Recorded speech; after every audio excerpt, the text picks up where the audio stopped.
Grabe ng pinagkaguluhan ng fans nang makita sila na magkasama sa mall. Kaya dali itong humanap ng private na restaurant para sa kanilang date. Welcome to Sikat Story. Huli sa camera ng mga fans na magkasama sila kanina at parang nagde-date sila. Ito ay para i-celebrate nga nilang dalawang ang birthday ni Kim Chu. Ito yung time na wala at libre sila ngayon.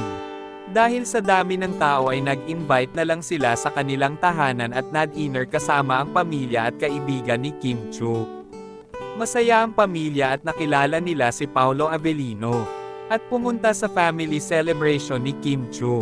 Kaya ang mga fans ay sobrang happy dahil sa ang dalawa at malapit na sa katotohanan.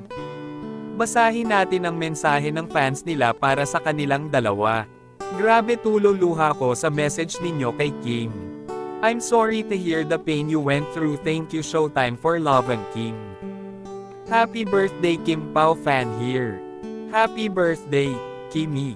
My wish for you is that magpakasal na kaw ni Pao. I'm a fan of Kim Pao. God bless you and stay pretty inside. Expected ko na yung mga messages nila kay Kim. But mas naiyak ako sa thank you message ni Kim. You really see from her kung gaano niya binavalue yung mga tao sa paligid niya. No wonder she's so blessed. Need ni Kim Chu ng taong makakasama.